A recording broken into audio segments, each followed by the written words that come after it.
The human voice. It's an instrument we play. It's the most powerful sound in the world, probably. It's the only one they can start aware. And many people have experienced that when they speak, people don't listen to them. And why is that?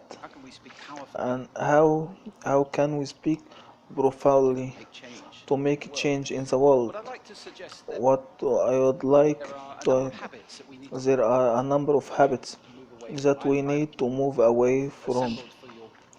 I have assembled for your pleasure here 7 daily since I am not pretending this exhaustive list, but these seven I think are very large habits that we can all follow. First, gossip.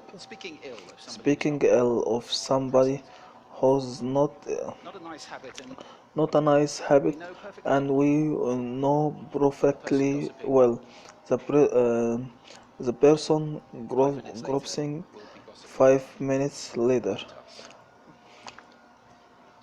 Second, judging. We know people who are like this conversation, and it's very hard to listen to somebody if you know that you're being judged and found wanting at the same time. Third, negativity. You can fall into this. My mother in the last years of her life become very negative, and it's hard to listen. I remember I remember one day I said to her, "It's October 1st," and she said, "I know um, isn't it dreamful?" It's hard to listen when somebody's that negative.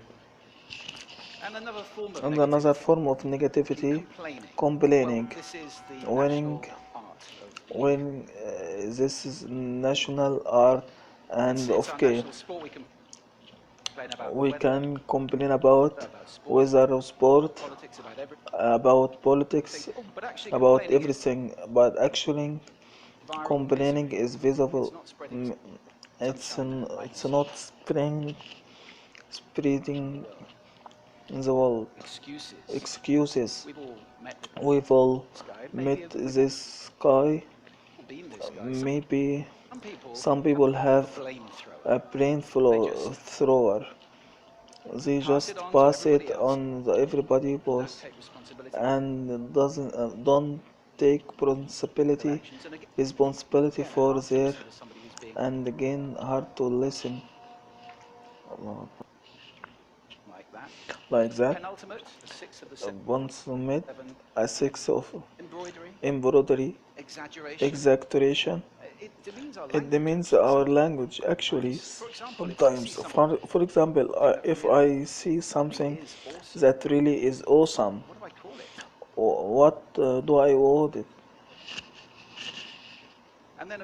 And then, of course, this exaggeration becomes lying, and we don't want to listen to people who we know are lying to us. And finally, dogmatism, a confusion of facts with opinions.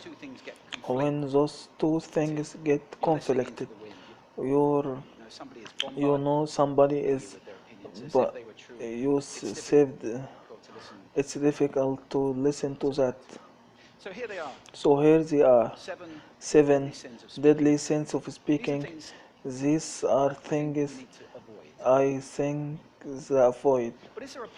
But is there is a positive way to think about this?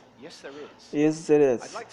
I like to suggest that there are four really powerful common sense foundations that we can stand on if we can want to speech to be powerful and to make a change in the world. Fortunately, these things spell a world, A world is hell, and it has a great definition.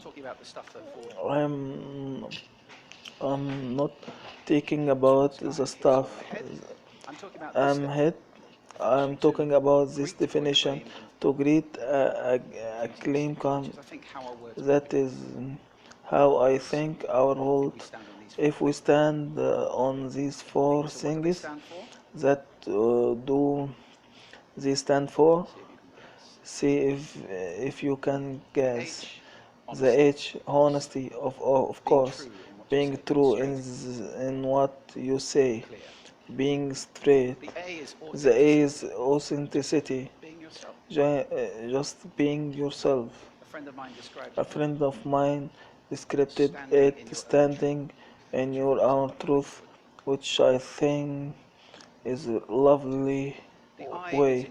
The I, the integrity, being your action, actually doing what you say, and being somebody people can trust. And the L is love. I don't mean romantic love, but I don't mean wishing people well.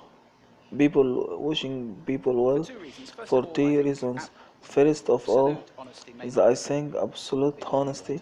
May my godliness, you look ugly in the mornings. Perhaps that's not necessary. Tempered with love. Of course, honesty is great thing, but also if you're really wishing someone well, it's very hard to judge them at the same time. I'm not even sure you can do those two things simultaneously. So hell, also that what you do, and it's like the old song. You have amazing toolbox. This instrument incredible, and yet this is a toolbox that very few people have ever opened. I'd like to have little room you you play with, which will increase the power of register. For example, falsetto register may not be very useful, but there is a register in between. I'm not going to get very technique, and you can locate your voice. However, so if you talk up here in my nose, you can my throat, which is wearing most of us speak for time. But if you want weight, you need to go down here to just your hear difference. We vote a politician with lower voice. It's true because we associate depth with power and with authority. That's register. We have timbre. It's the way your voice feels. Again, research that we refer voices which are rich, smooth, warm, like hot chocolate.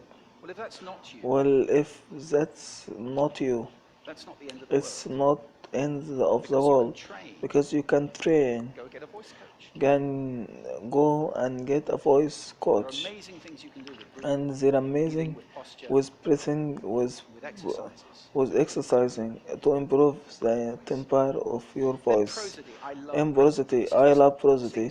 This is the sing song, the make language that we use in order to import its root one of conversation. People who speaking all one, no one note are ready, quite hard if they don't have prosody at all, and that's where the word monotonic comes, or monotonous. Also, we have repetitive. Everything sentence ends when actually not a question. And if you repeat, it's actually restricting your ability, which I think is sharp. So let's try and break that habit. Pace. I can get very excited by saying something really quickly and can slow right down to emphasize. And the end of that, of course, is our old friend silence.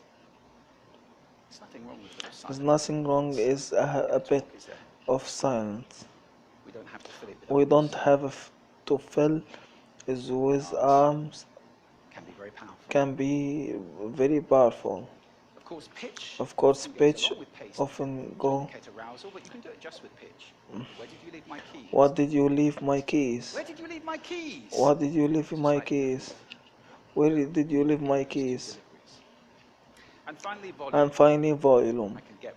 I can get really excited by using volume. Sorry about that. If I started anybody, oh, I can have you really pay attention by getting. Some people broadcast the whole time, they not to do that. That's called scolding. Imposing your sound on people around you carelessly and in not nice. Of course, where this all comes really important to do.